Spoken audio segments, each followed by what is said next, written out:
So, a very warm welcome to all of you who are here today on the Zoom live, and for those of you joining us on YouTube, then good morning, or good afternoon, good evening, wherever you are. Today is the sixth in this series on Asanga and Maitreya's teachings about what we generally call Buddha nature. The actual text is called the Mahayana Uttara Tantra Shastra, or the Ratnagotra Vibhanga. As you know, this is the main text teaching us about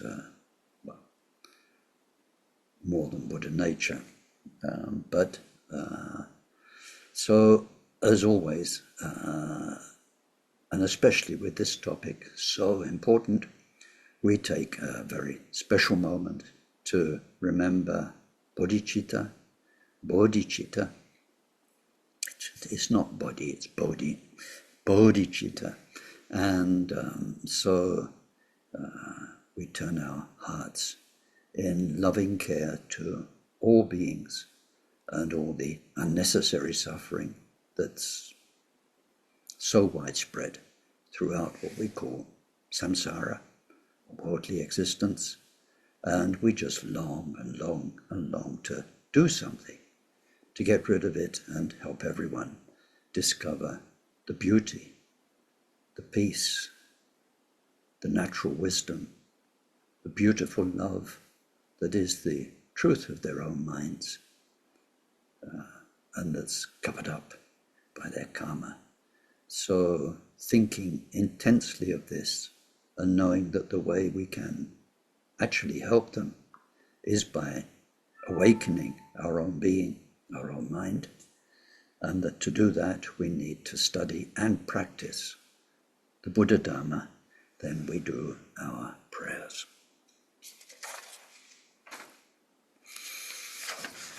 Our starting prayers, our motivating, inspiring prayers, our happiness prayers. We take refuge in the Buddha, in the Dharma, and in the community of most noble minds, from this moment on until we reach the very heart of enlightenment. Through our practice of generosity and all six transcendent virtues, may we reach total awakening and every enlightened quality to be able to truly help sentient beings so lost in samsara.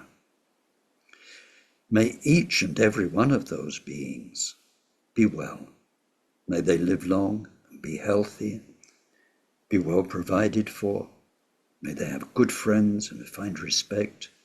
May they live in places of peace, places of plenty, and most of all, may they practice Dharma.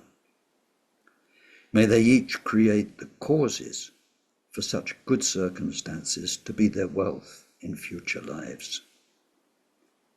May they be free from suffering and from creating causes of future suffering.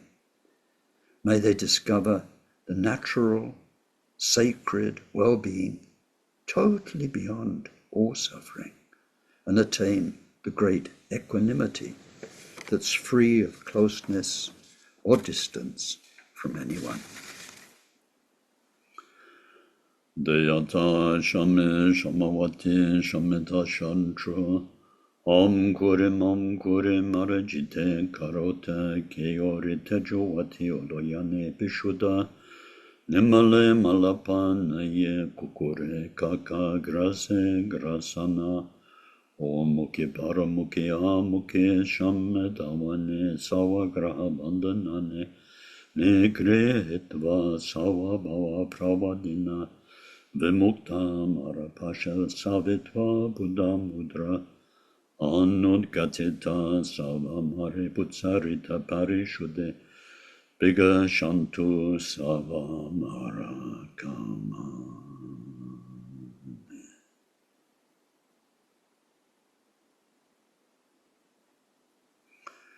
Glorious Guru, source of all blessing, ever present above our heads on lotus and moon seat, through your immense kindness, ever sustain us, that the accomplishments of body, speech, and mind flow from you, and we are one.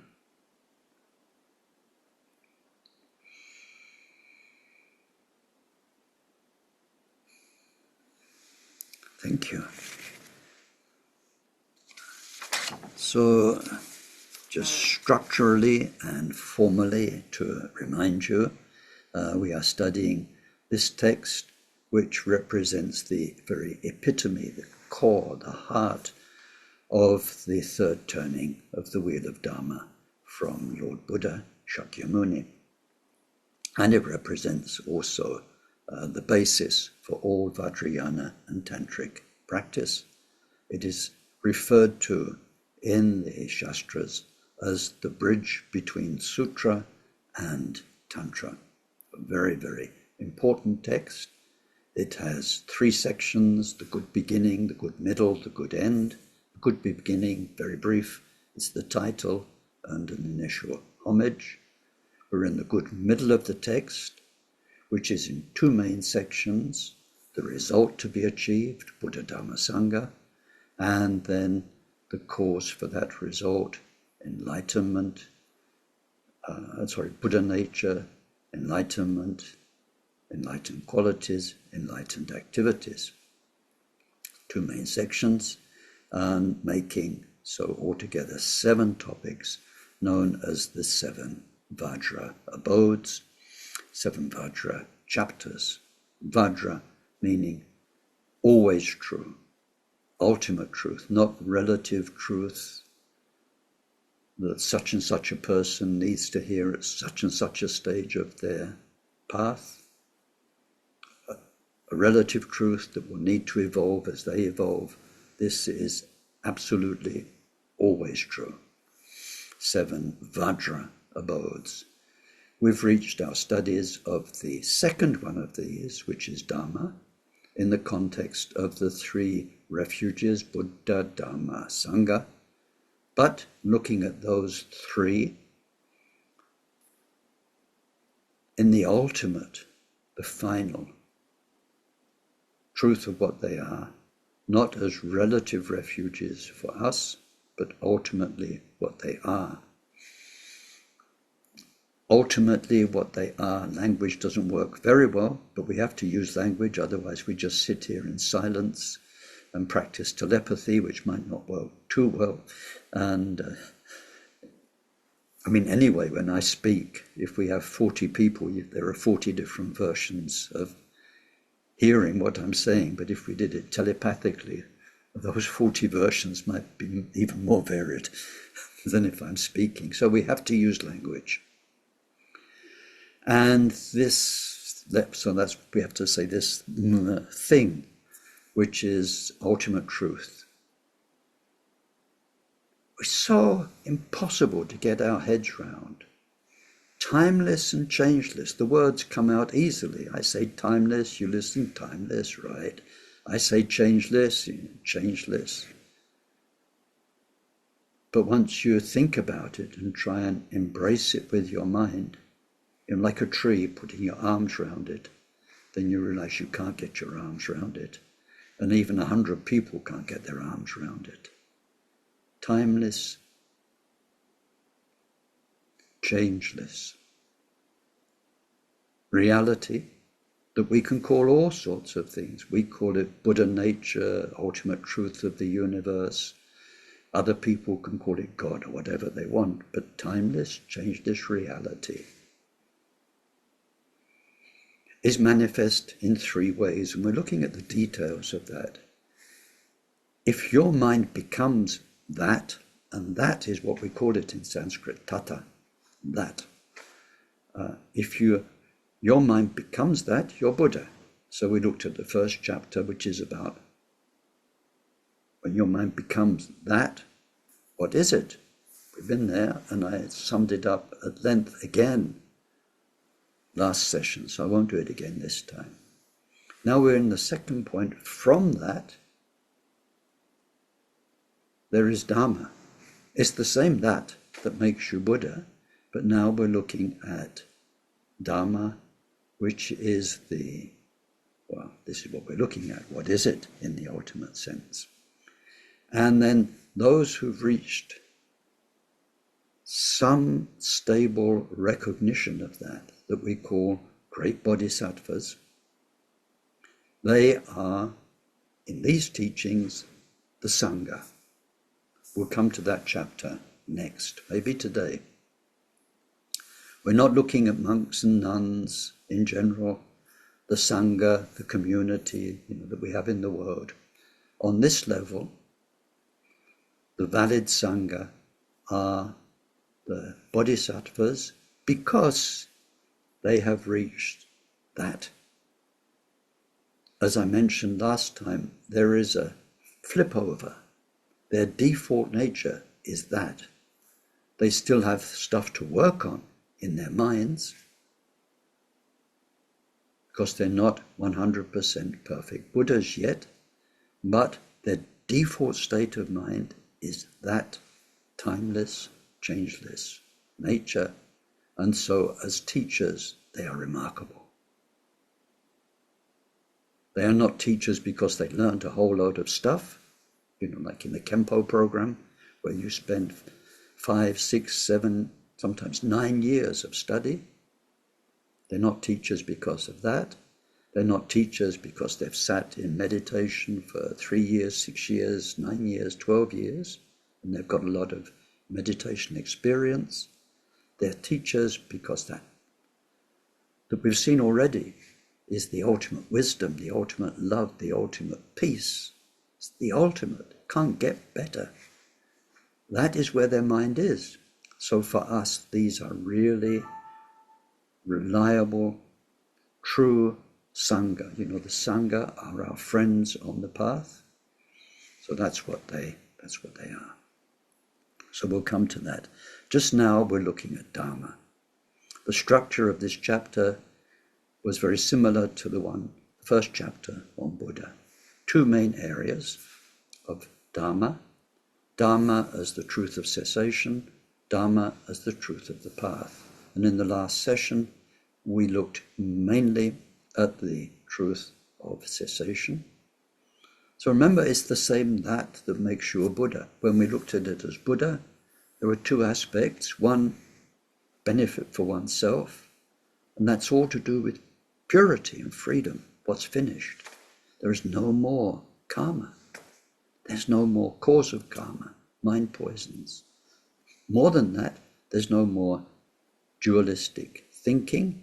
But more than that, there's no more dualistic split where there's a natural me and other. And more than that, there are no obstacles to meditation. So that freedom is one big aspect, purity, freedom. And then the other aspect is the benefit for others, which is wisdom and love and power. So it's very similar in this Dharma chapter. And because we're looking mainly at Dharma, then we're looking at the relevance for this topic of Dharma. So it's very similar to the Buddha chapter, but we're taking the same thing and just turning it, like turning a jewel, to consider other aspects, other angles.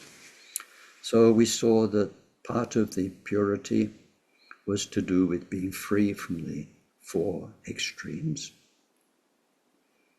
Isn't mixture of the 2 something other than the 2? So we did that in previous sessions. We won't go back there, otherwise it takes time. And then freedom from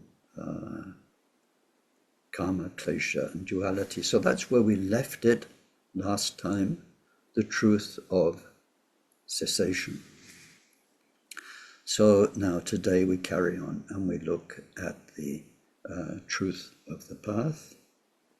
And I have to find, oh yeah, where did I go? Okay.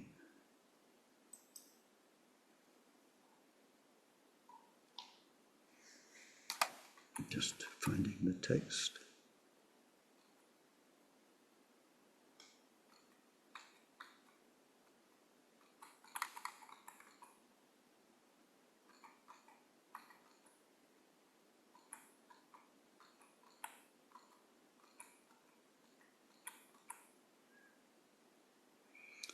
So we're on what I think in the original text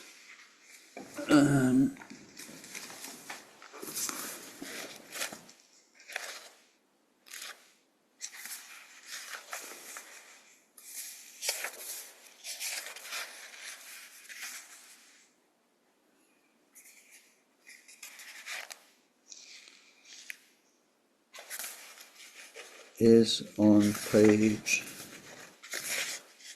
74.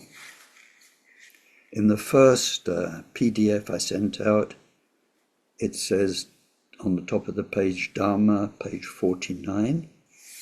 In the new one I sent out, it should say page 74 in the actual text, not page 74 of the PDF. So all of that's complicated, and sometimes when you send out a document as a help, it makes life more complicated. So I've sent out a link to this big file. I had the book professionally scanned, and it's now available. Those who registered for the course, you've got the link to download it, but it's 800 megabytes, so it's a big file. It will take a long time to download on, depending on your internet connection, but it is as best we can do as a scan of the book. So in the book, we're here, the qualities of the truth of the path. And we can see that those are three. Just a second, I've got to find that. Well, the verse is part of a verse, and it says, stainless, brilliant with the light of jhana, which completely destroys craving for, aversion to, or dullness towards mental objects. So here we're looking at Dharma not as what it is, but what it does for others. It's the same Dharma, but if you're there, if you're in that is your default nature, you don't need wisdom. You've done it. You're there.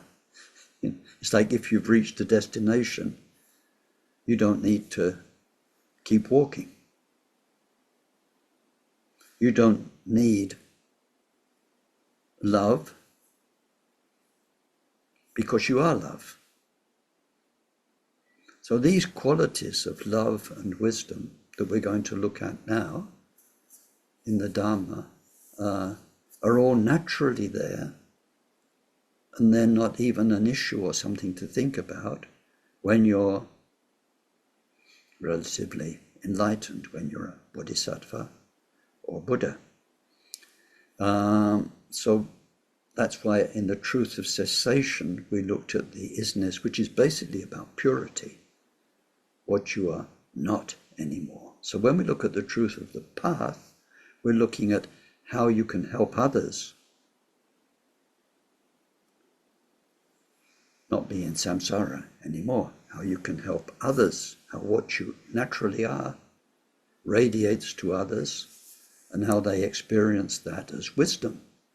Wisdom means they're learning, they're discovering, they're awakening. And love means that what they are awakening to is naturally kind, respectful, all the qualities of our love for other beings. So that's what we're looking at here.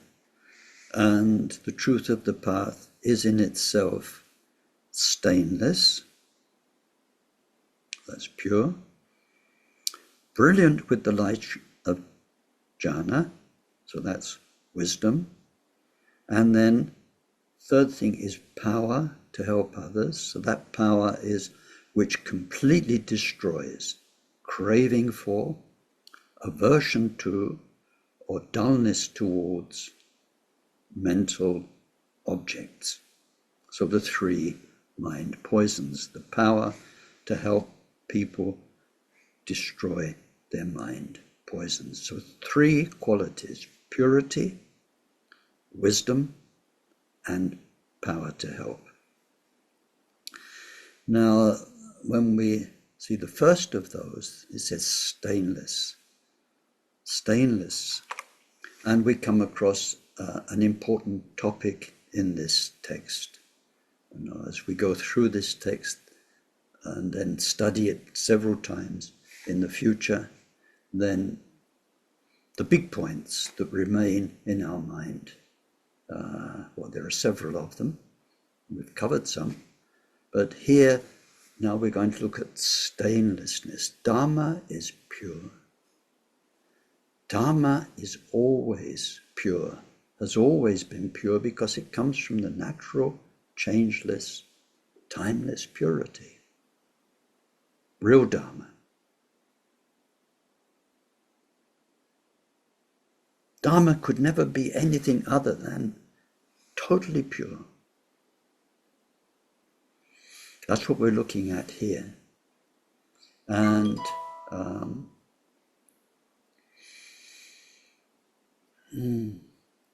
I don't want to digress, but it's a sad and important point that I've known people in my life who give up formal Dharma, they give up their connection with the Dharma organization, with a Dharma lineage, with everything that they've been in for years, because their teacher disappoints them, basically. Whether that's the teacher's fault or their fault, I'm not talking about, but what they feel is disappointment. Because these were ideas from a teacher. Just now, there is, in one of the traditions, a lot of hoo-ha going on because somebody was recognized as a reincarnation of a very famous Lama is, sex, drink, drugs, tobacco. What can one say? Playing with those things. So that's caused a split, confusion. Some people say he's lost it. Some people say he never had it. Some people say this must be a Mahasiddha. There's all that stuff we had around Sojal, we had around Trungpa Rinpoche, starting to happen for somebody else. And he's not the only one. So people can get disappointed in teachers when teachers present their own version of things. That is not Dharma, that's their own version of Dharma. Real Dharma comes from what one friend of mine called the space, the pure space. And those who transmit it are just natural. They're usually very humble, simple, peaceful, quiet people. They don't need to make a lot of noise or a lot of fireworks because they're at peace. They have this when they give us the path, stainlessness. But the topic that's important here is called twofold purity. A big deal in this text. So get that in there. Twofold purity. Purity, two aspects, because it's very important. There's innate purity and obtained purity. And the example we usually use is gold. Gold in the ore, O-R-E. So the gold itself has always been pure. It's gold, it's got that quality of gold, that it's not corrupted by anything. Of course, if you're a chemist, you know there's aqua regia, which does affect gold, but we're back in the old days when nothing can change gold. It will always be gold. But when it's inside the ore, When we take it out, nothing changes. It's just the gold that was always there. But while it's in the ore, it's useless. It's just rock. You've got rock. You can trade it with somebody who's optimistic, who wants to get gold out, but basically it's just rock. So it will never, you can't make jewelry with that rock. You can't use it as something valuable. And the rock itself can be attacked by chemicals, by the weather, and so on. But the gold can't. So there's the innate purity where the gold remains the gold, but there's the acquired purity where whatever is blocking the preciousness, the quality, the purity is removed. And until that stuff is removed, the qualities won't show. They're there, but they won't show. So many people are confused by Buddha nature teachings, Vajrayana teachings that say, you are Buddha. You are Buddha right now, which is true. It's like talking to a piece of gold rock, saying, you are gold. You are gold right now. It's very true. But useless gold right now. So other than the innate purity, which gives us the whole reason for knocking away the rock and purifying it in all different stages that you have to get very pure gold, which are described very well in the texts and in the description of what happens in the bodhisattva levels. Until you do that, then you are, it's like talking to the rock and saying you are useless gold. And then as you purify it, you can say, oh, now I can see gold. Now you're shining like gold, and so on and so on. So many people misunderstand very simple teachings that say you are Buddha. You always, that's who you really are. The rest is illusion. Great. But the rest is illusion, and the illusion's very present. And while that illusion's there, your gold is useless. Your Buddha nature is not helping you. So this twofold purity, the stainlessness, when we explore it, gives us lots to think about. We are Buddha, which means simply your mind is naturally good. Your mind is naturally wonderful. Peace is naturally wise, is naturally the most amazing love for everybody. That's one aspect of the purity.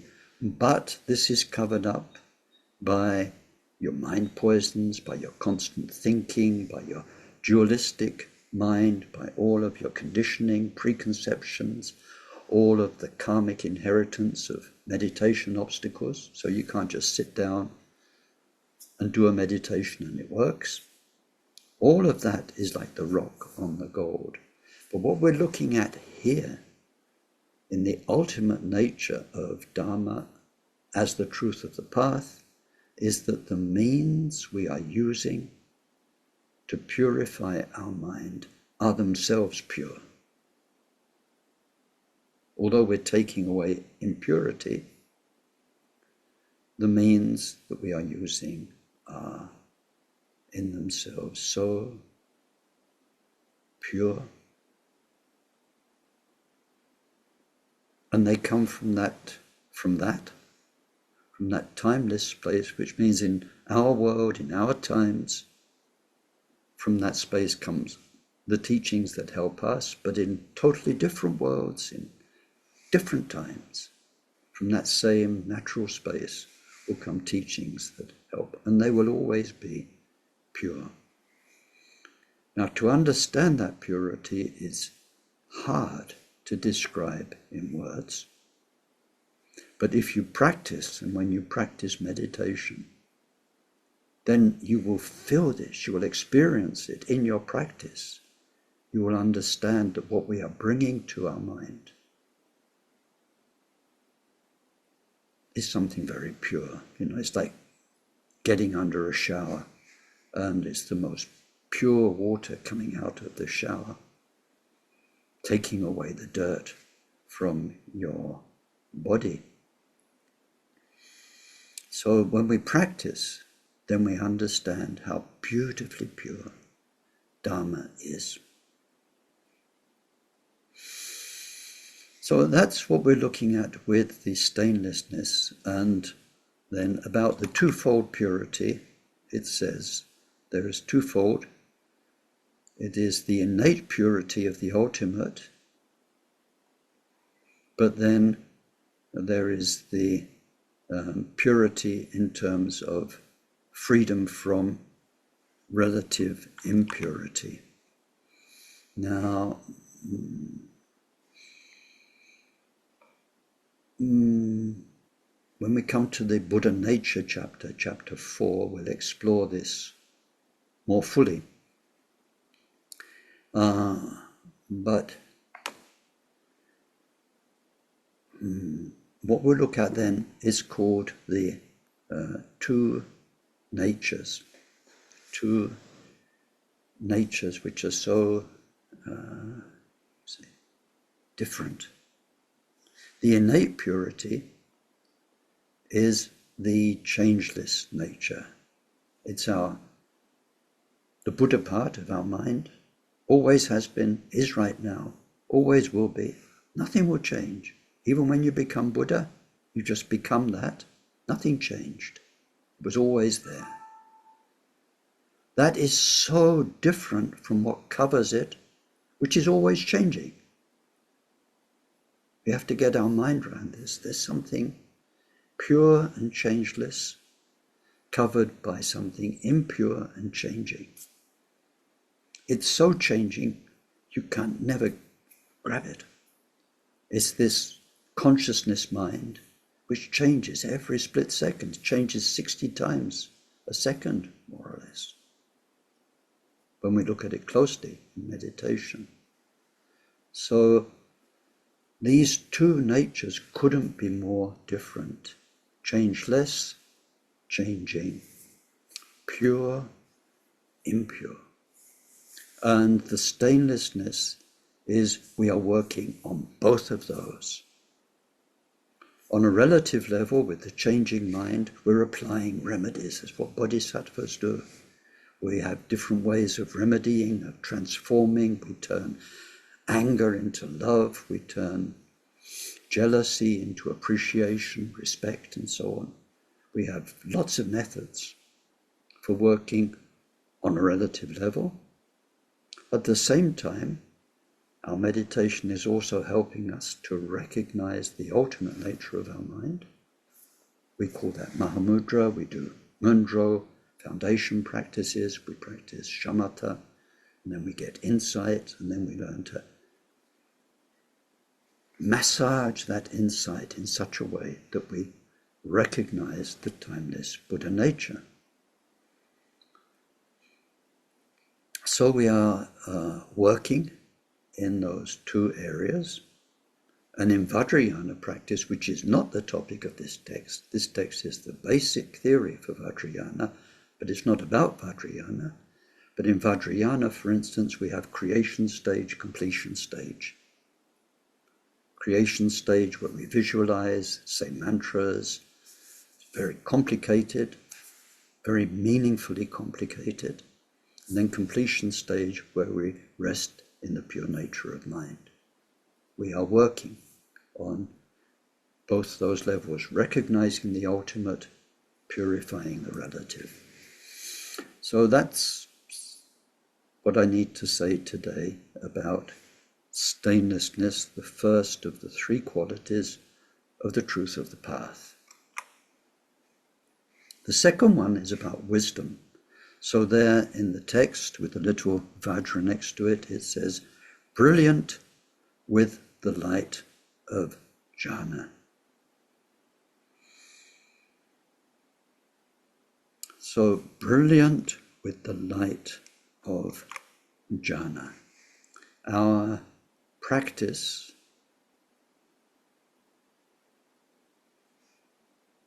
our dharma practice what we're looking at here, dharma, the power of dharma, is attaining a result by removal.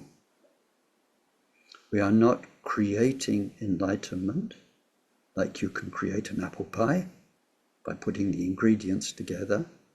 It's like clearing out a room. We take away, and in the end we have space where we can dance. A room full of chairs, you can't dance. Yes, you can dance on chairs like Fred Astaire, but otherwise a room full of chairs, not suitable for dancing. We need to take the chairs away, then we have the space to dance. A result by removal, a result where the end result can only be there because we've taken away, like taking the rock away from the gold. A result by removal. So when we practice Dharma, all the time what we're really doing is taking away what is limiting, what is blocking, what is polluting our being, our mind, what we are. We're taking it away. And so that we talk about practicing generosity, for instance. You don't really practice generosity, although of course you can do that. You can go out and give and that sort of thing. But what we really mean, when you look at what goes on, what we're doing to our mind, is we are not making generosity. We are removing miserliness. We are removing stinginess. We're removing the fear of not having. And we are taking away something because it's natural to be generous. The really wonderful holy beings I've met, they give you anything they've got if you need it. If you need it. And they have done. I've been always bowled over by the amazing generosity. Sometimes they give away such precious things. You think, oh, I'd have hung on to that if I were you. But all of a sudden they blow your mind. I remember Akon Rinpoche, he would suddenly, the idea would come and he'd open up his gao, his special relic box, and he'd show me something inside it and then wrap it up and give it to me. And you just, boy, wow, threads from Gampopa's robes and things like this.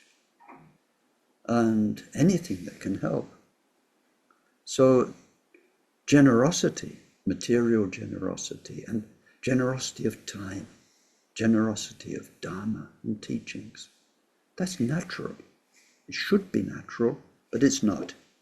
We are unnatural. So our Dharma is about taking away the fear, the limitations, the self-centeredness, all of it, one way or another, when you look at it. And it's a new way, it's a very healthy way of understanding Dharma practice. It's especially useful for getting rid of our pride, because if you are sort of generous and more generous and so on, you can start thinking, I'm generous. I'm more generous than him, than her, and I've got more to give, and blah, blah, blah, blah, blah. That's the worldly way.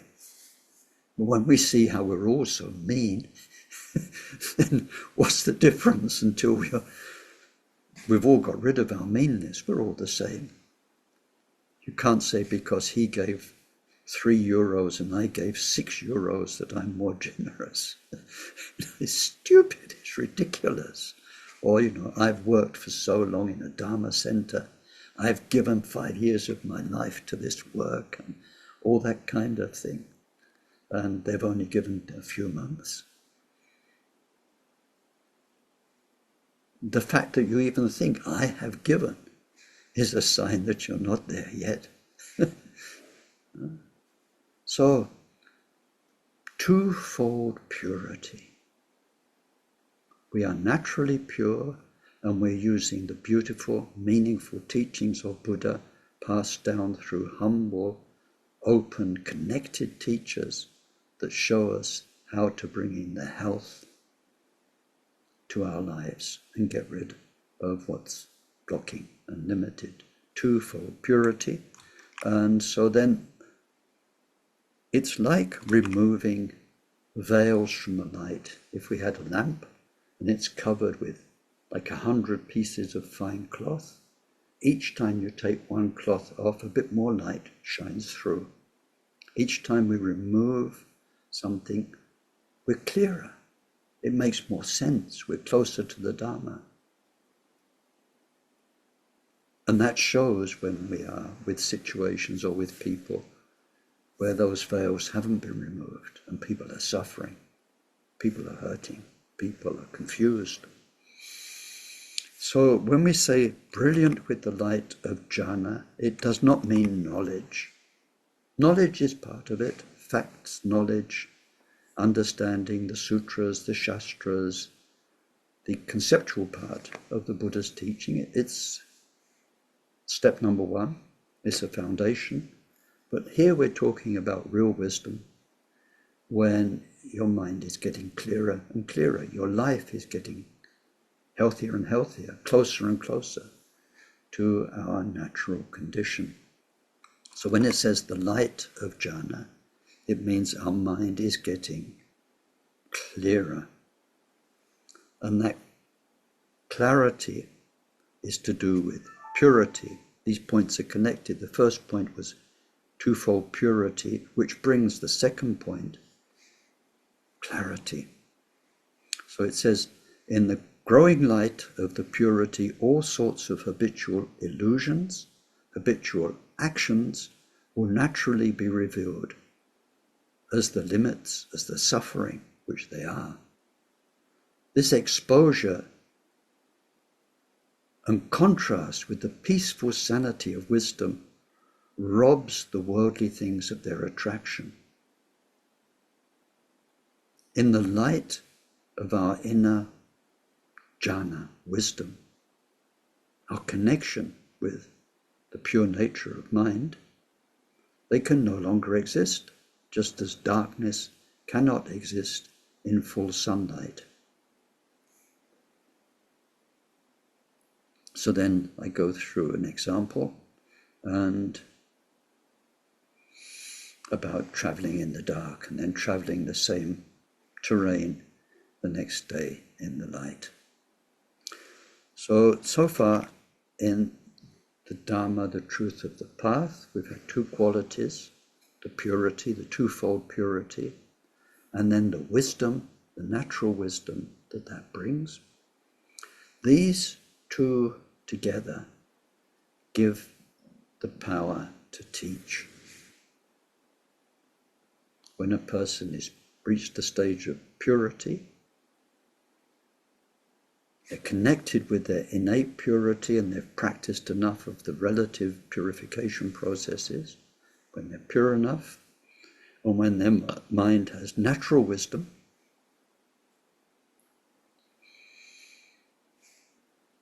which the word clarity is very, very important here. Just clear. For instance, I can see some of you in my little windows on the screen here. See, I can see you, but I can't see what you can see. You know, you're looking at your camera, but what's on the other side of the room from you, I can't see from here. You could tell me about it, you could describe it, but you can just see it. You can just see it. It's there in front of your eyes if you look at the wall opposite you and everything that's there. You can just see it, can't you? It's obvious. Now imagine you have to explain that to me. It's going to take ages, and you can say, well, I've got a sofa. Okay, I understand you've got a sofa. But I mean, is it big, small, material, plastic, leather? Sofa for 2 people, 3 people, 4 people? Old, worn out, new? So then you can tell me all of that, and I get some more idea. But for you, it's clear. And you don't need to tell yourself, I've got a sofa, I've got a worn out. It's there. So this is the amazing, wonderful thing about a real Dharma teacher. Their mind is peacefully clear, not full of hundreds of bits of information, naturally clear. So when you come along with a need for help and answers and guidance, then your situation is so clear from their clear, peaceful, quiet mind. And this was so vivid, with my wonderful teachers, Akon Rinpoche, Karmapa, Taisitupa, when they gave one-on-one interview with people. And you see them between interviews. So they're just kind of sitting there. Then somebody's wheeled in, they come in, they sit down, and then it's blah, blah, blah, my situation, my needs, like that. And it's almost like, they say sometimes the answer is in the question. Certainly for those teachers, somebody comes along, the answer's obvious. They don't have to turn to page 562 in their mind and think, this person, what should I say, and all of that. Sometimes even before they've voiced what they have to say, their whole being, the teacher feels the answer. Sometimes it's a bit weird because they shut you up before you finish. You say, I've not explained everything yet, but they already know what they need to tell you. And sometimes they'll be patient and polite and listen while you go on and blah, blah, blah, like this, and you vomit it all out, and then you're not sure the teacher's understood, so maybe I should explain this and all of that. And they're sitting there patiently. And like if it was Akon Rinpoche at the end, if he's patient listening, he'd say, now, what I want you to do is this. And he's known that from the start, because your whole being coming in cried out for that answer.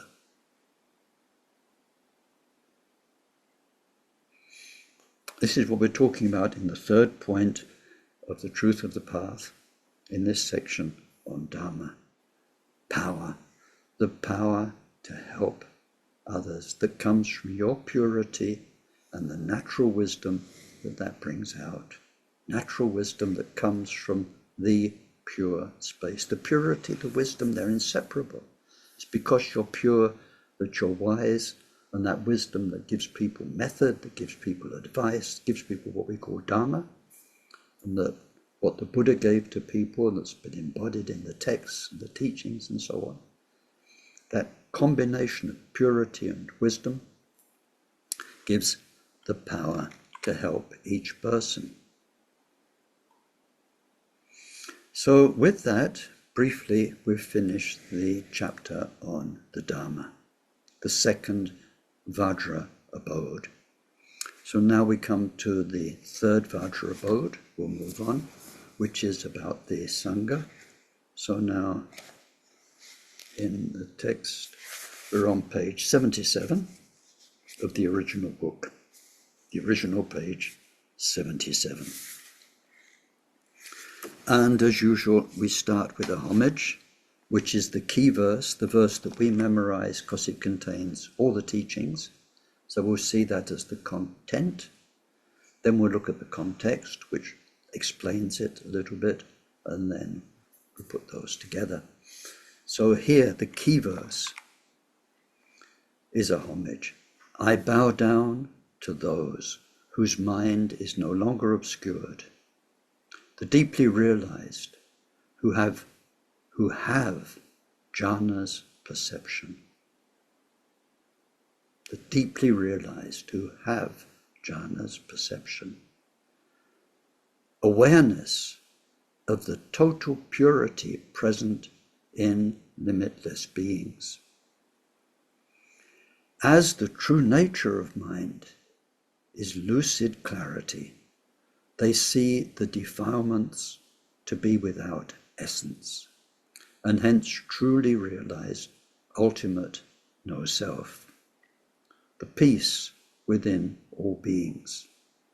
Thus they know the all-pervading presence of perfect Buddhahood in each and every one of them.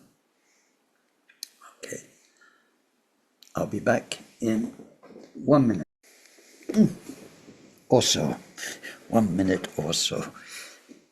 So that verse is loaded, so much in it, and it's a homage. So it's our homage to the Sangha. Because we're looking at ultimate Buddha, ultimate Dharma, and ultimate Sangha, as I explained earlier, here we mean the Bodhisattva Sangha, the Bodhisattvas in the 10 levels. Of course, we have respect and a great deal of devotion to the worldly Sangha, but here we're looking at those who, what does it say? Those whose mind is no longer obscured. Those with deep realization, who have jhana. This word jhana, primordial wisdom, is a very precise word. We have many words for wisdom, but primordial wisdom, jhana, means that Buddha mind is present. You don't know about it, it is yours, you're there. We call them the deeply realized, or the Aryas. We had that last week. So, who have jhana's perception, awareness of the total purity present in limitless beings.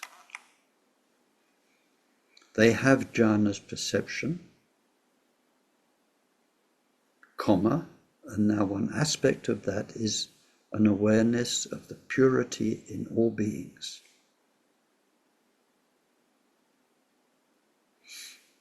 What do you see when you see other beings?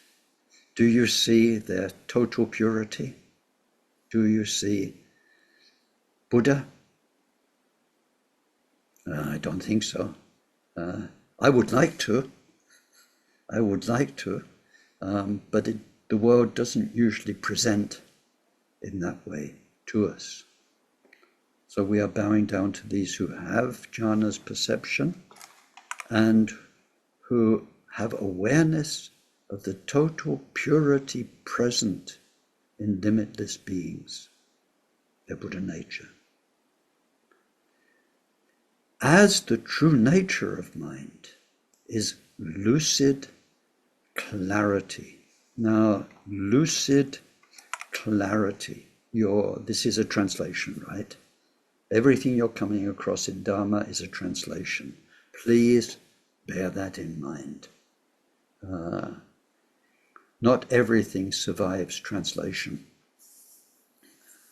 And if you can go to the original Tibetan or the original Sanskrit from which the Tibetan came, then you're a very lucky person, because you are really, it's like poetry in a foreign language. You can read a translation, but if you know the language, then each word has a weight, has a resonance, has associations that you can never translate. A translation's always poor, unless you make it better than the original, but then it's different. So some translations look almost better than the original, but they've changed things a little bit. So here, the true nature of mind is lucid clarity. This term in Tibetan is wosal, and you'll find it translated in many texts as clear light, which confuses a lot of people unnecessarily. They think it means light. Well, of course they do, because that's what the text says, light, clear light. But it says that, but it doesn't mean that. That's why we need teachers to unpack these texts. And they all, Trungpa Rinpoche, are most,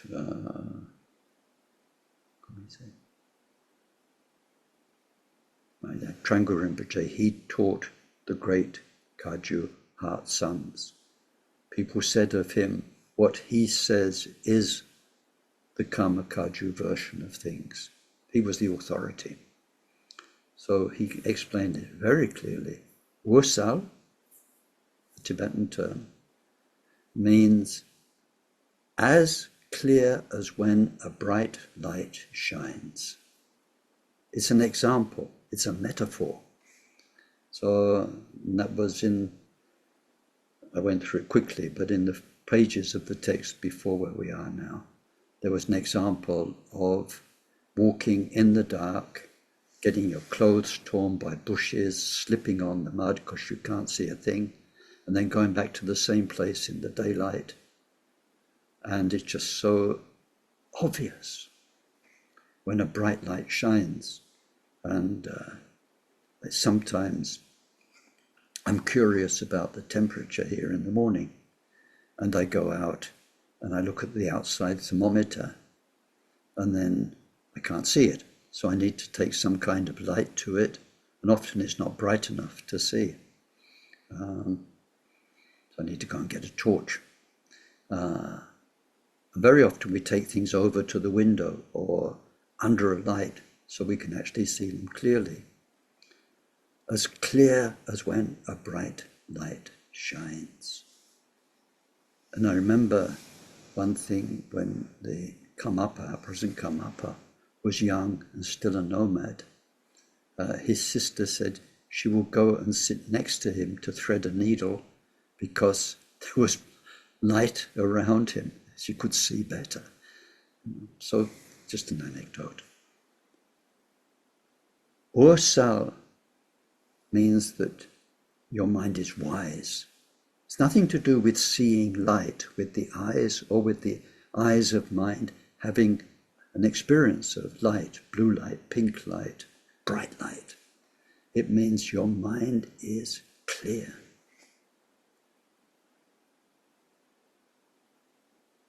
And it works so nicely in Tibetan, sort of in English. You know the word clear, like clear water, clear window. But it also goes with cleared away.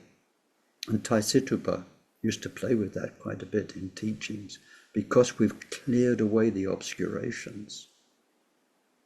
Then the mind has that natural clarity that was described in the Dharma section just now. But when you go to a teacher, they are naturally clear.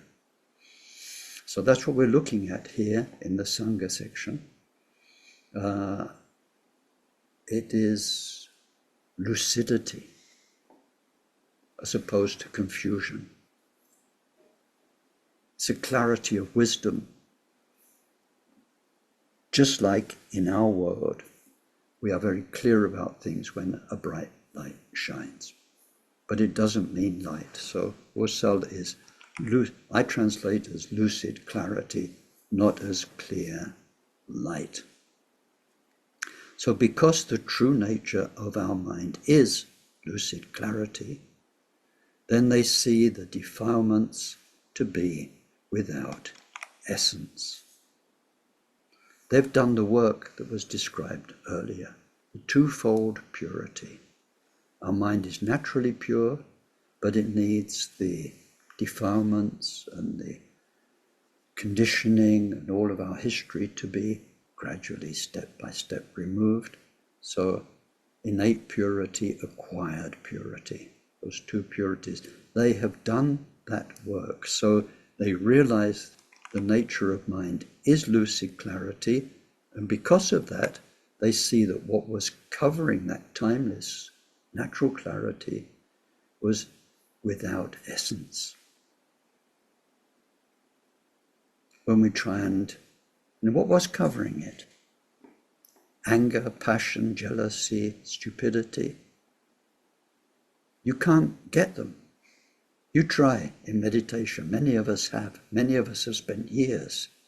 You try to catch your anger, and you look for it, and it runs away. It's like quicksilver. You can't catch it. And the clever you are, the quicker you are at trying to catch it, the quicker it runs. it doesn't just stay there. You can't catch it. It has no essence.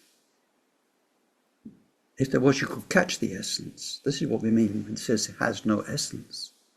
Comes out of nowhere, goes to nowhere, and it doesn't even stay long enough for you to catch it. Thought comes, thought goes, emotion comes. Maybe you think you stay angry for a long time, but when you look at that anger in meditation, it's changing all the time, split second by split second. You're thinking different things, your biology is feeling different each second. So there is this, what covers our true nature, has no essence. They see the defilements to be without essence, no solidity. And hence they truly realize the no self.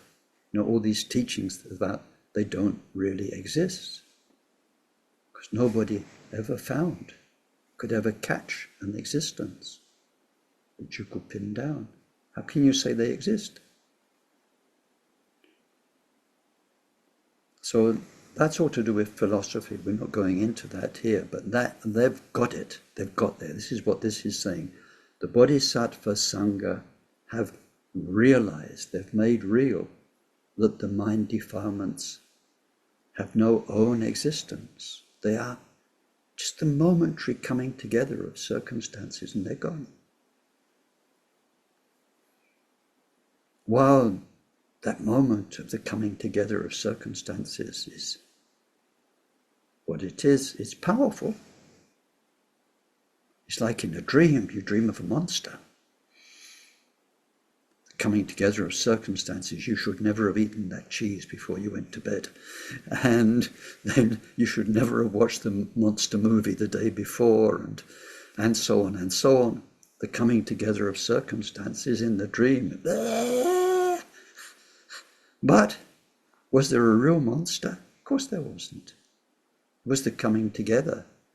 No one's saying it doesn't happen to you personally. No one's saying that it's not powerful, but they're saying there is no lasting essence. There's no own reality. It's a momentary coming together of things. That's what relative life is like. So they have realized, made real this understanding. Gives great compassion for everyone when they realize they're in the monster world. There's a monster when there isn't. So anyway, so they see the true nature of mind, but they also see through the second area of work, the work with the changing mind, the second area of purity. So therefore they realize they've made real all these teachings on no self, an-atma, no own reality. They realize this true peace, the peace of being beyond delusion, and that's the truth of everyone. Thus they know the all-pervading presence of perfect Buddhahood in each and every being. So now we come to another key point of this whole text, which is called the three phases of being. This is not in the verse, it's in the commentary, in the explanation. So, and then it will be unpacked in the coming verses. So, because of the twofold purity, the natural purity we all have, and the acquired purity that's happening in a different degree to each of us, then we define three phases of being, or three types of beings. Three types. What are called ordinary beings, or worldly beings, or in the scriptures they're called the kids, like the babies, the kids, the immature, it means the immature, which are beings in the 6 realms of existence, beings who are still subject to karma, beings subject to rebirth, and whose reality is locked up inside that birth with its eyes, ears, nose, of whatever type of birth. So they're called ordinary beings or immature beings or the children. And then that's one type, ordinary beings. The second type are called the realized or the bodhisattvas. These are the bodhisattvas in the 10 levels.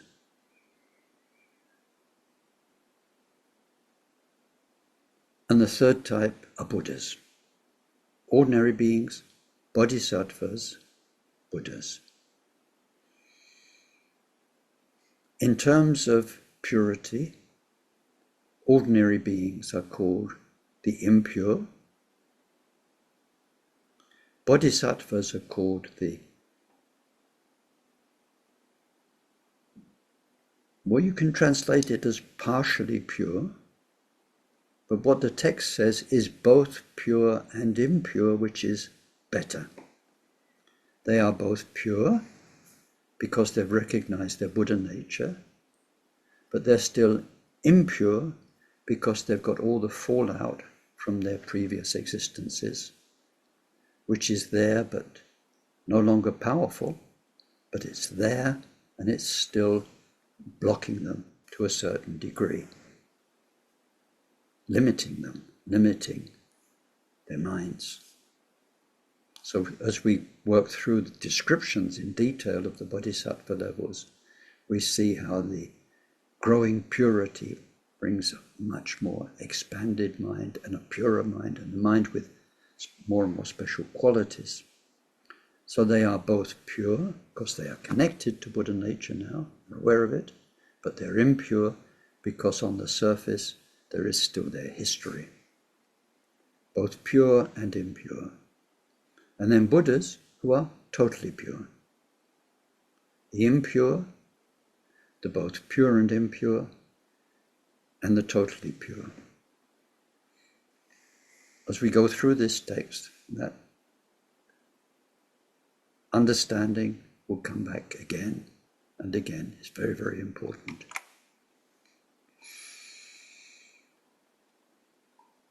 So now, having done the first verse, which is the homage, then we unpack it. So now we come to what's called the context, and verse 14. The Sangha of the wise, who never regress, possess insurpassable qualities through pure perception. Thusness, all-encompassing, and the inner.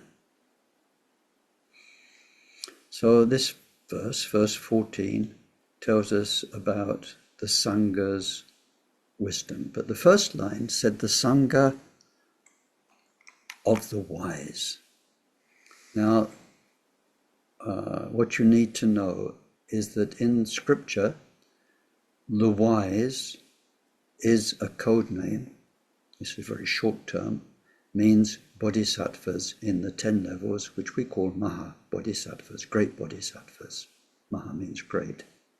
So we are bodhisattvas, I hope. Those who've taken the bodhisattva vow, we are bodhisattvas.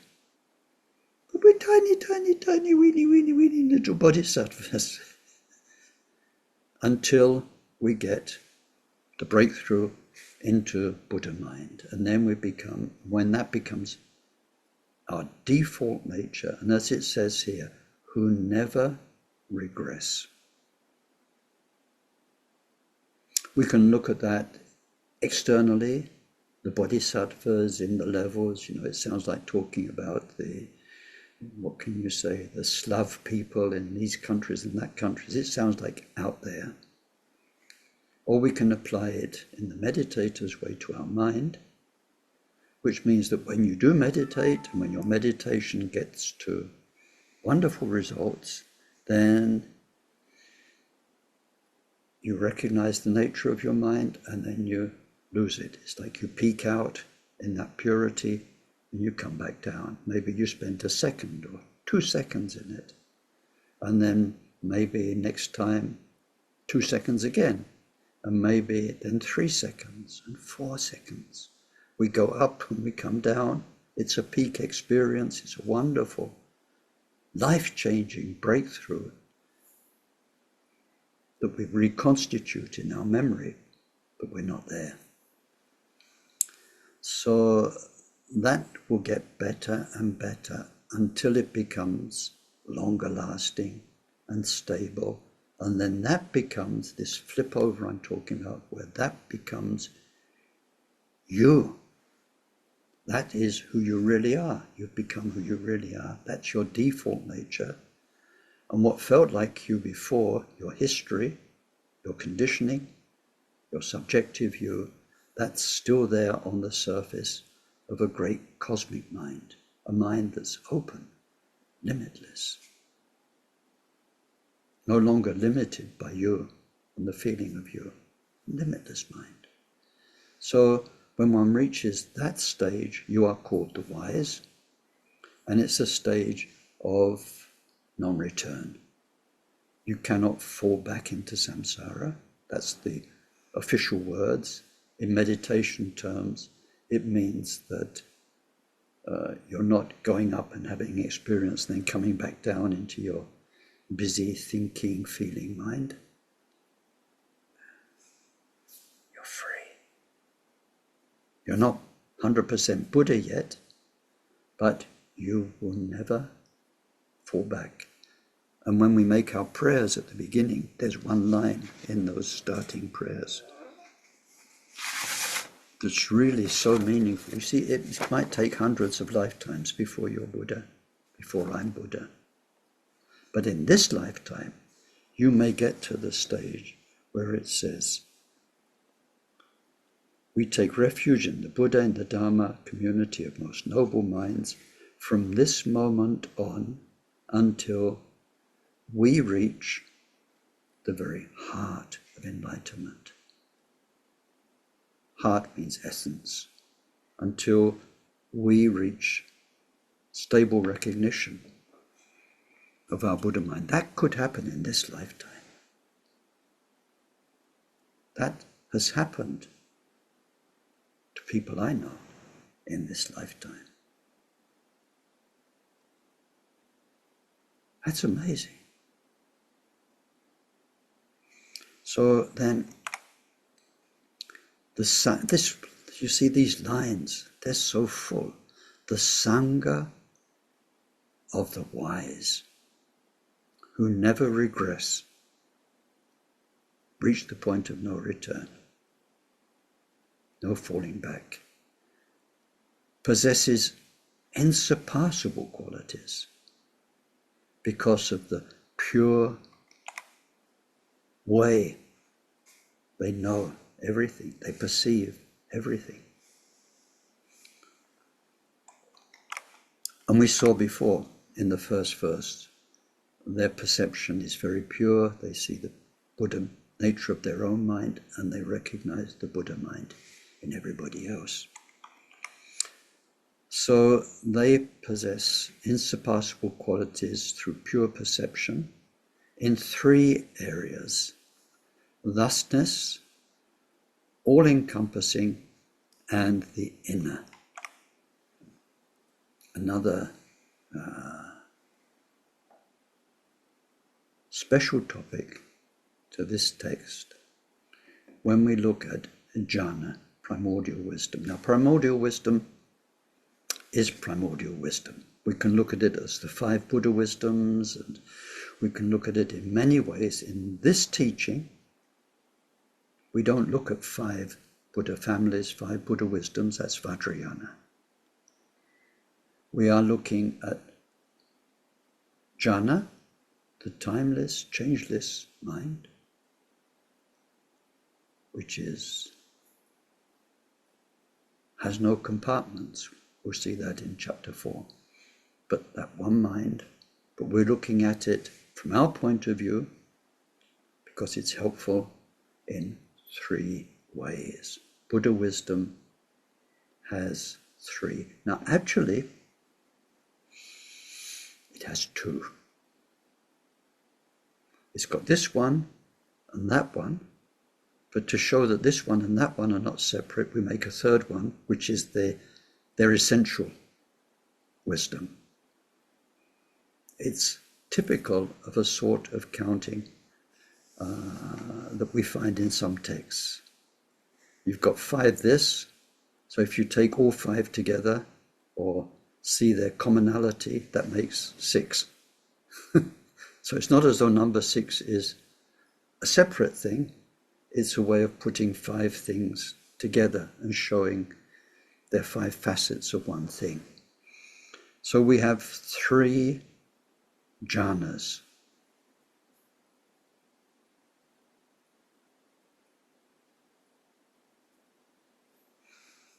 The Sanskrit names are long. A lot of thought went into how can we put this in English so that people can use it.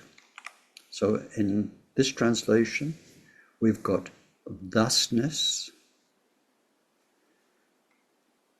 which literally the term looks like as it is jhana. As it is jhana. So we call it suchness. Suchness as it is, suchness jhana. The next one looks like as many as there are jhana. As many as there are. It's the word, or manyness, wisdom. And here you can sometimes call it manyness, sometimes all-encompassing, meaning all beings. It's in all beings. And then inner wisdom is the nature of Buddha wisdom itself, which gives thusness and all-encompassing, those 2. You know, it's like a candle flame. We've used this several times in this course. Candle flame's a candle flame. We can look at it in terms of the light. We can look at it in terms of the warmth. From our point of view, 2 areas. But it's just a flame. It's got all those things in it. Shape, color, light, heat, many other things. We could make all sorts of different jhanas, as we do, from our point of view, to help us understand what's going on. So the inner jhana, number 3, is this inner or innate quality of dharma, which gives rise to thusness and manyness, basically, or all-encompassing. Thusness means we know the true nature of mind, of our own mind, of mind, that true nature, whatever it is, Buddha. Thusness, as it is, ness, wisdom. But then at one and the same time, because we have touched it, we know that is the essence of everybody. It's like you can imagine these days with all the things Hollywood can do, some incredible graphic or bit of CGI, where when you go deep, deep, deep enough inside your own heart, all of a sudden it lights up and you're connected to everybody else's heart infinitely. It's like you go into the web and all of a sudden you are everyone. And their Buddha potential is so real. On the cushion, and then you go out into life and you see people through different eyes. You are not just relating to the person and their body and their form and what they blah, blah, blah about and what they're up to in this life. You feel the Buddha inside them. You feel the purity of their essence. And you can relate to that. And that's what our wonderful Rinpoches, our great teachers, do. They are talking to the Buddha inside you, the eternal you, because they know it, they see it, they feel it. It's not a theory. They're dealing with a future Buddha. That's amazing. So those are three. So it says the three major qualities of the Sangha's wisdom, these Bodhisattva Sangha, is they know primordial wisdom of how the true nature is, primordial wisdom of the true nature's full extent. So it's not just I found it inside me, but when you find it inside you, then that's the truth of everyone and everything. Everyone and everything. It's why Milarepa said, I knew 100 things, but I didn't know the essential. And knowing the essential, knowing one thing, I know everything. Very famous phrase in the scriptures. Knowing one thing means you know everything. But you can know so many things and never know the one essence of everything. One great, great, great truth that breaks through everything. So those who have that for us are real Sangha. We can trust them, we can turn to them for absolutely pure and perfect guidance. So there is thusness jhana, all-encompassing jhana, and inner jhana. Yeah, we can do just a few more minutes. So in the commentary and in the explanations from our teachers, the first one, thusness jhana, as it is, our mind as it is, you as you really are. Then the example of the rope and the snake. In the example, there's a rope, coiled up rope in a dark place, might be a barn that's just got a tiny bit of light coming in, and somebody sees the rope, and they think it's a snake, so they're totally afraid, in fear of their life, don't know what to do. Maybe even they can't even shout out because they lost their voice, like you do in those terrible dreams where you can't speak. They can't say, help, snake. They're just frozen to the spot in fear. And then someone opens the barn door, the light floods in, and you see there never ever was a snake. It's not as though there's a snake and it's gone. It's not as though there was a snake on the ground and somebody opening the door scared the snake and it runs away. It was never there in the first place. It was never there, ever. It was always a rope. Now, it's a nice bit of theory. It's a theory that makes sense when you practice, when you meditate, and especially you meditate in the profound way of Mahamudra and Dzogchen and so on. Then we see through, not just fear, we see through all of our illusions. We literally see through them, the light, the clarity of wisdom.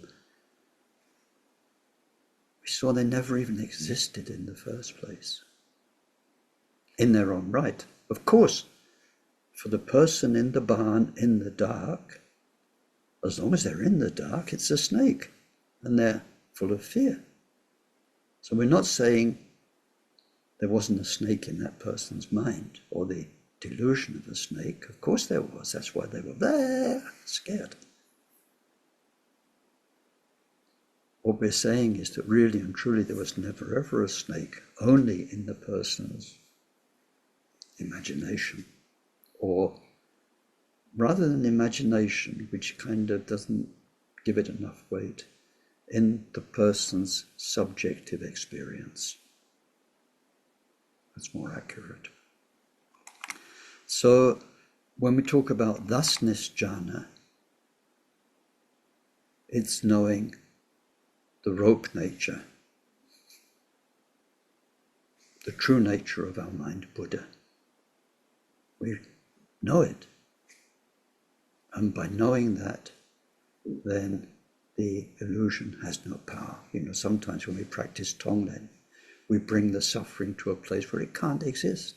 It has to evaporate because there is such clarity, perfection of Buddha mind. So that's to say a few words of the thusness jhana, and that's where we have to stop for today. So let's do our dedication prayer.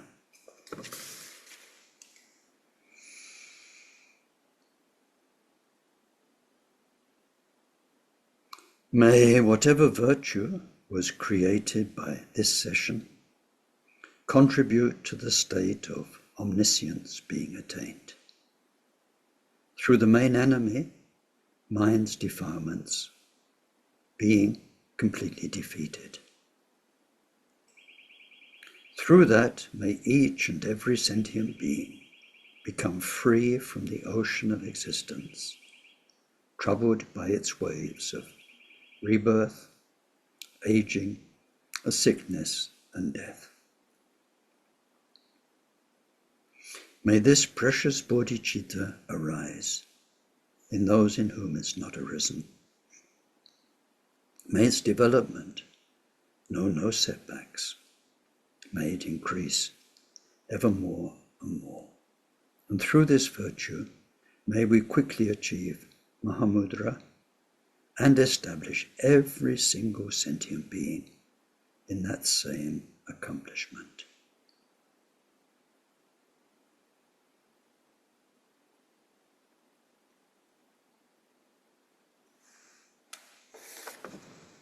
So thank you very much. And now it's over to you. And Ken, I have a question. Thank you. Just a moment. I want Okay, sorry. to check, because there were some chat questions that came up, and I can't read them when I'm talking.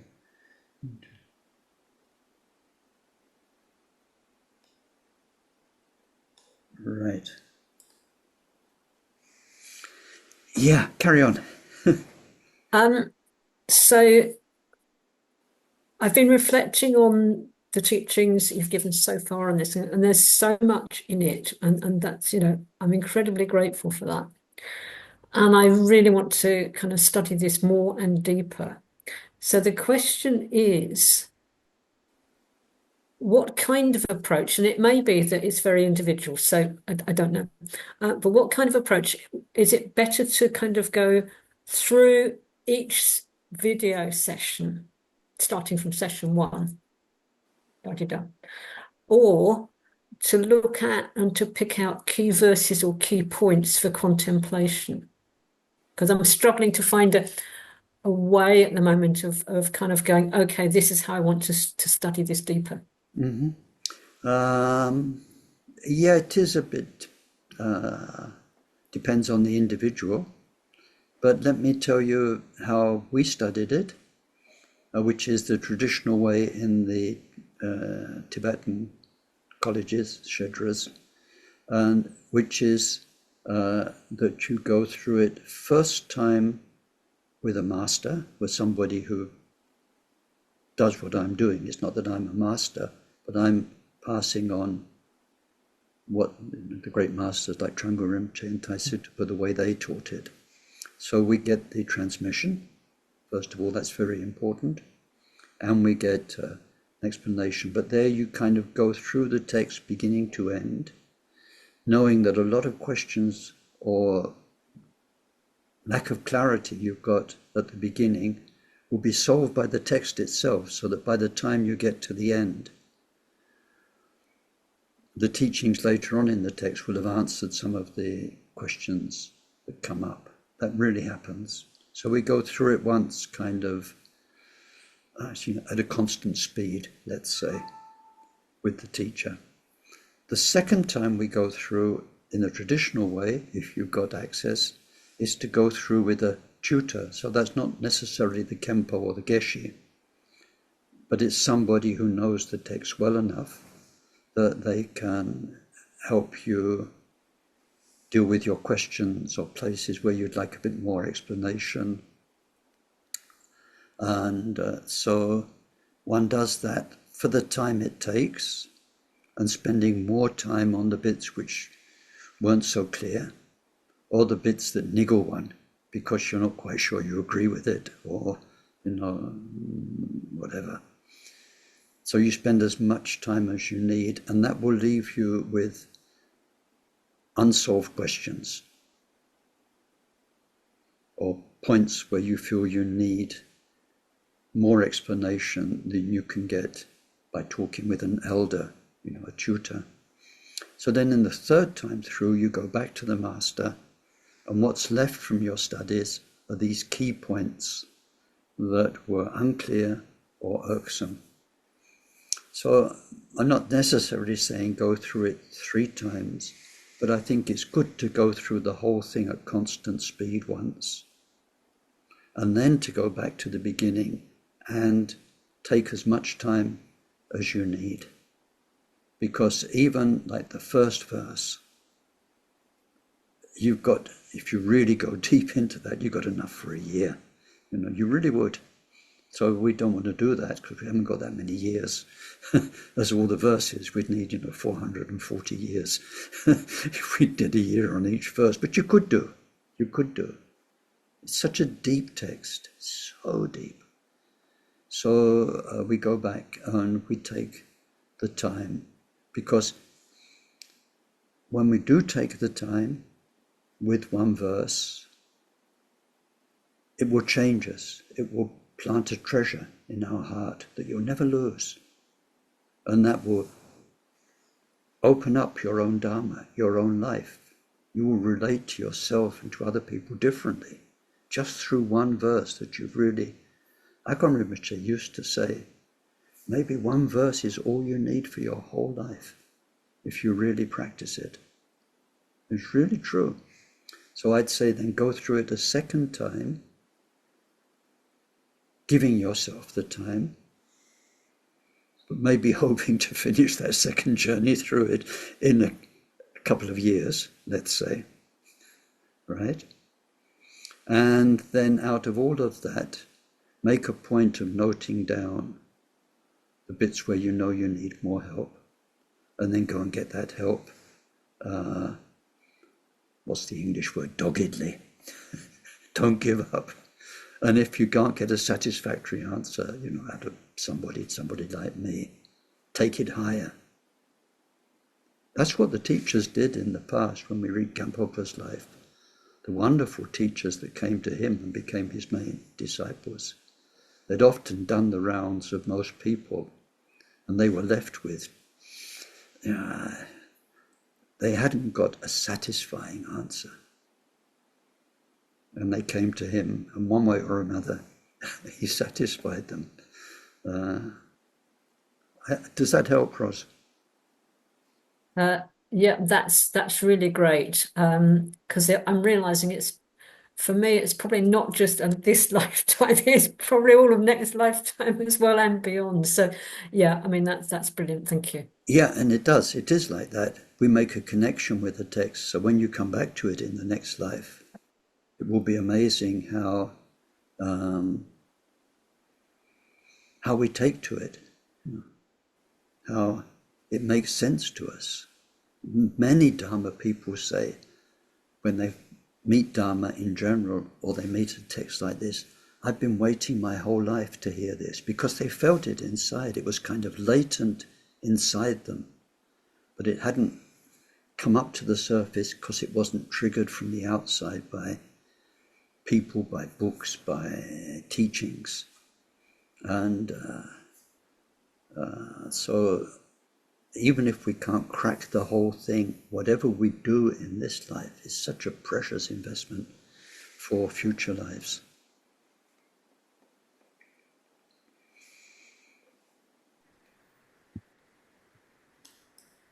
Hi, Ken. First of all, thank you for your differentiation between lucid clarity and clear light. I think that's very important, very helpful. Secondly, in relation to Roz's point, what I'm trying to do is to learn the first verse in each chapter by heart. I think Kim said a couple of weeks ago that she was trying to do this. Maybe it's because I'm older, maybe it's because I'm lazy, or both. That I find it very hard to do, but I'm working with it. But if you learn the verse by heart, you really have to understand almost what every single word is meaning, and you get the whole structure. So, albeit running through the whole paper, which we do, I think learning by heart can be very important in terms of specific verses, because then you get to really into it. In my case, it's difficult to do, but I'm working on it. That's very good. And actually, these texts, like this text, is a bare minimum that people in the past learnt by heart, the whole text. Because the unpacking of each verse, that's what happened. These words are the basis for the actual teaching, which can only come through a teacher and a lineage. Just the words themselves aren't enough to teach you. The words themselves are a framework for a teacher to teach you. And so the learning by heart was very important in the past. And so many people were illiterate that they didn't read or write. They did learn by heart. And it's a lovely expression in English, to learn by heart. Much better than saying learn by head. Which is sort of one way of doing it, which means you've memorized it. But learn by heart is what they really did, which means they carried it as a kind of treasure in their heart. Words that they knew would come, it's like planting a flower seed. Words that will grow and grow and have more meaning and more beauty as time went by. Mika has a question there, but can you just clarify one point? These terms, deeply realized, finest assembly, jhana's perception, realized Sangha, are all those referring to bodhisattvas who've reached the first level, or only those who reached, say, the 8th level? No, from the first level onwards. The first level can happen quite quickly. It's the breakthrough time. But generally, they refer to all the realized Sangha, because that Buddha mind is present.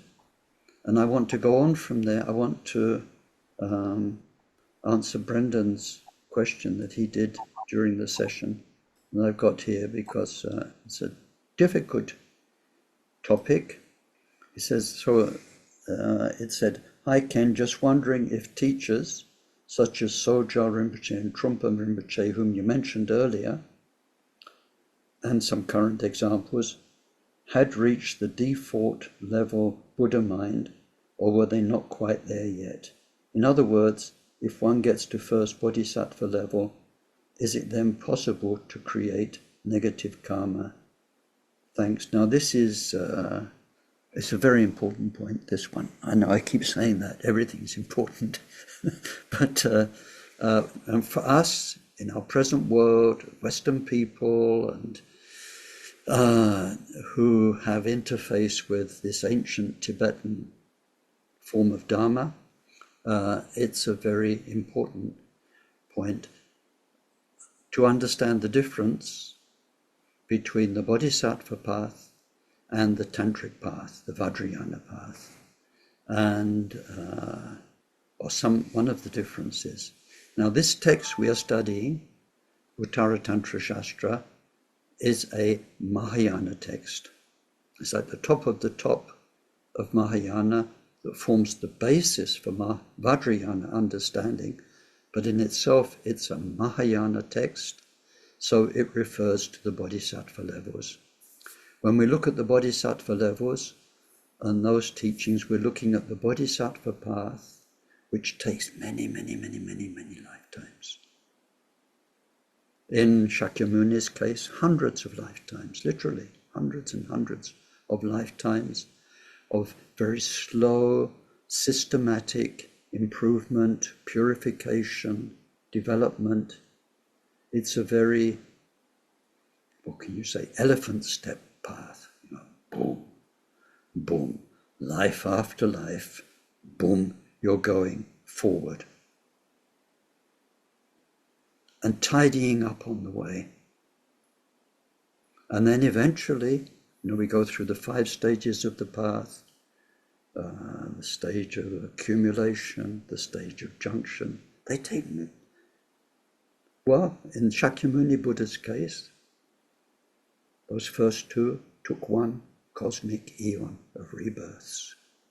It's an incredibly long time of rebirths, but slow, steady, clean, neat, tidied up progress. Your mind gradually, all the poisons getting less, and so on, working on everything. And then another cosmic eon, and then another cosmic eon. So when we talk about bodhisattva levels, we're talking about that. And then if you take that kind of a journey over hundreds and hundreds of lifetime, by the very nature of what you've done and how you've done it, when you get to the first bodhisattva level, it is a point of no falling back, a point of never regressing. And so to answer Brendan's question, then you will not make new harmful karma. It's just not possible. You couldn't. You just couldn't. Because the whole way your mind is couldn't hurt anybody anymore. The cause and the illusion of ego is gone, not parked, not temporarily repressed, gone. Because your mind is in the truth. How could there be ego? It's gone.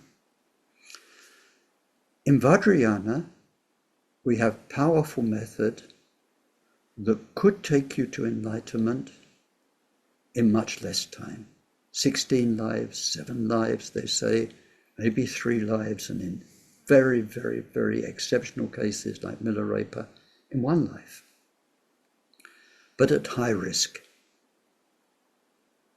So what's the idea? Basically, in Vajrayana or Mahamudra or Dzogchen, or any of those very profound methods, is by whatever means possible, an enlightened master takes somebody to a recognition of their Buddha mind, by whatever means possible. Without a master, there's no Vajrayana.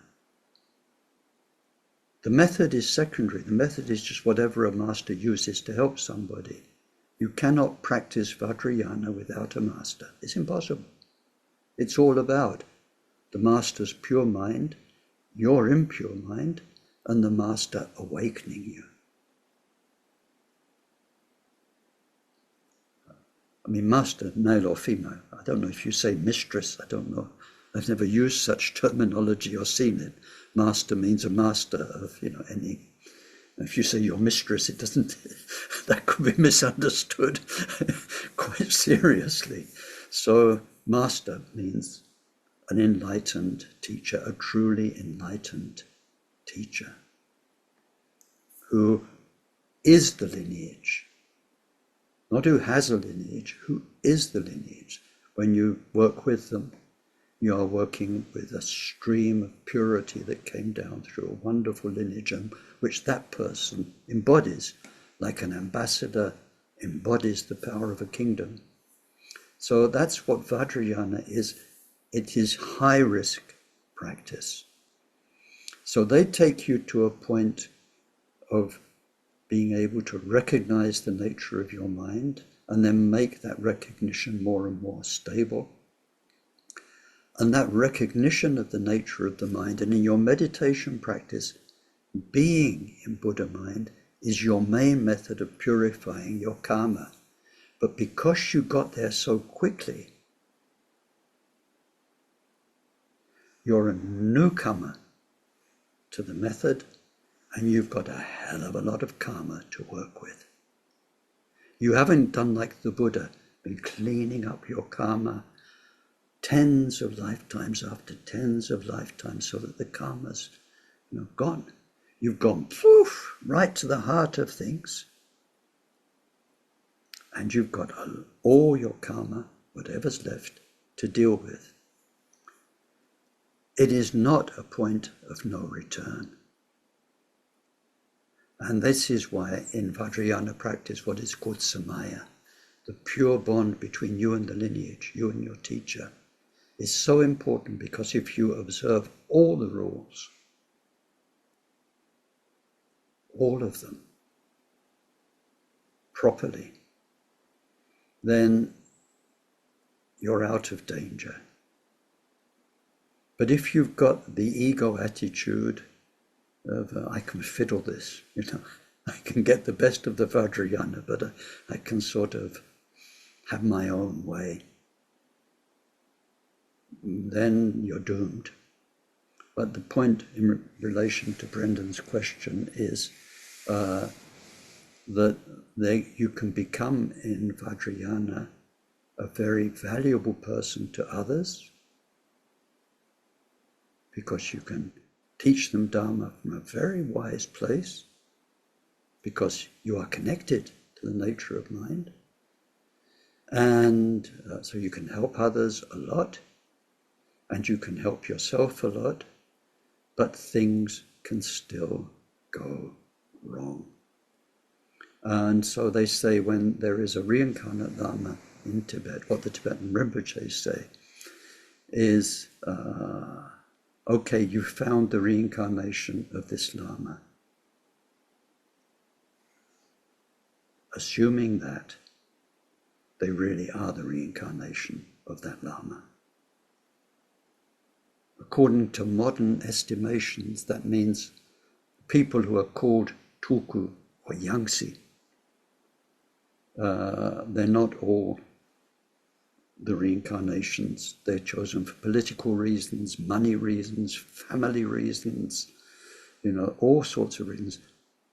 The reliable teachers I know say that roughly 1 in 15 or 1 in 20 Tibetan tulkus is the real deal.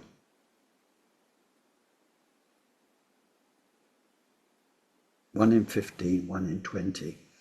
But anyway, so assuming that is the reincarnation of that wonderful Lama before who helped people, then it's so vital that they are brought up correctly. Because of this thing of you haven't got guaranteed no return. And even though you've got the brilliance there, there is such vulnerability to things going wrong. So in some of these Lamas that have seemingly gone wrong, then we can trace it back often to their childhood and how their upbringing, their spiritual upbringing, wasn't as it should have been or could have been. Anyway, it's very confusing, because you've got somebody who, through their past life Vajrayana practice, powerful practice, has a lot to offer, and they're brilliant, and they can be brilliant speakers, brilliant writers. They can be brilliantly perceptive about you, because they see right through you. You've got so many qualities, but because they still carry their own baggage that's not sorted out, they are vulnerable to what we call the maras, the power of negativity. And that is why the upbringing needs to be usually very strict and very thorough. And you can only let them loose on the world when they're about 20 or 30, and when a lot of things have been ironed out. That is the view of my teachers, Akon Rinpoche, Taisi Tupa. That's how they've very clearly explained it. Trango Rinpoche, the same. So it's a huge topic. It's a topic that's led to a lot of confusion, and not just confusion, a lot of damage, a lot of suffering, because the people in the organizations who've had great devotion to, Soja Rinpoche or Trungpa Rinpoche and so on, they've received a lot, and they're in a state of, well, it's difficult. It's difficult. And there's so much to be said for very pure lamas. And there's some wonderfully pure lamas. And if you've got a choice, don't go to a whiz-bang fantastic lama. Go to a quiet, humble, pure lama. Because Buddha Shakyamuni predicted for this age, for this 500-year period, people will go for whiz-bang fantastic, charismatic lamas. And quite honestly, it doesn't take much to acquire the skills to give people whiz-bang fantastic firework experiences, to make them see visions, to make them have dreams, to make them believe in you. It doesn't take much. People fall for it. They love it. And they love the ones who are so clever with words and images. So anyway, this is a very, very big topic. It's addressed in Vajrayana. It's being addressed slowly, more and more, but by famous people, and Dalai Lama and so on. Gradually, they're helping us to do what the scriptures say, which is that the guru must examine the student must examine the guru at length. At first, the Dalai Lama was saying a year, and then it was 3 years. Now he says, give it 12 years before you make a commitment to a guru. 12 years of checking them out. And it's good advice. It's good advice. We can learn a lot. We can practice a lot before we make that 100. It's like marriage. It's not just from now until death do us part. It's from now until enlightenment do us part. You're making a contract with somebody for many lifetimes to come. You'd be a nutcase to enter into that lightly, because you had, for simple reasons. So there's a lot of common sense in there. But to answer Brendan's question, no, they haven't necessarily reached a point of no return. And yes, they can make karma. And this is in the case of Vajrayana. But even if we go back to the Buddha's life story, then we see, his cousin, Devadatta. Devadatta was a very, very accomplished spiritual being. When Devadatta caused a split in the Sangha, more people went with Devadatta than stayed with the Buddha at one point. He was a brilliant teacher. He had a lot of spiritual power. It's late. Have I got time to share just one quick story? For me, it was an amazing story. Gyaltsab Rinpoche, right? He's supposed to be going back and back, the reincarnation of Ananda, the Buddha's main attendant. And so I spent a few months with him, traveling as his interpreter. And he was telling me a story once. What was amazing, he was telling it as a sort of third-party story about the Buddha. But once he started telling it, he was back there.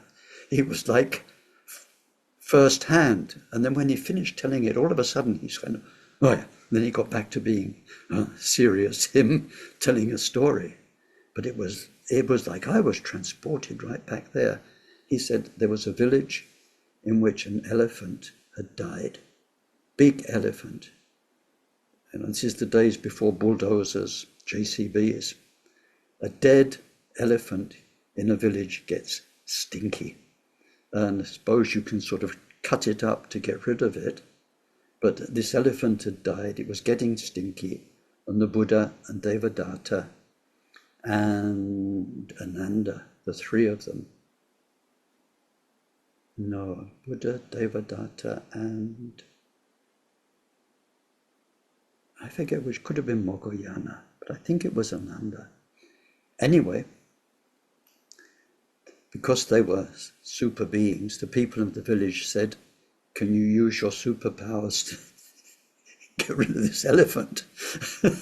And so it's, I can't remember the details, a long time ago. It's 40 years ago he told me this. But he said the first one to try was Ananda. And he took a deep breath and summoned up his prana, and he managed to push the elephant a couple of meters. And then Devadatta, he said, give me a turn. Devadatta, he collected up his energy and he pushed the elephant much more. And then they looked at Buddha, and Buddha put his big toe under the elephant and flicked it, and it landed in a far-off forest. So, but it was to show, they said at the time, these were the three people with the most siddhi. So Devadatta was spiritually powerful, intellectually powerful. When it came to a choice, from what people could see, then more people split off with him than stayed with the Buddha. But he made bad karma in that lifetime. He tried to assassinate the Buddha twice, and he caused a lot of trouble. And so his karma was terrible. So it's an example of somebody who can go a long way on the spiritual path, but still not be past the point of no return. So sorry, we have to stop. I'm sorry, Mika. I wanted to answer those questions fully, and I tend to talk a lot. So anyway, it's very late. So I'll see you all next week, and have a lovely week in between. All the very best. Ta very much, Ken. Bye-bye. Thank you, Ken. Thank you, Ken. And hello and goodbye to those I Thank missed. you, Ken. Yeah. Thank you.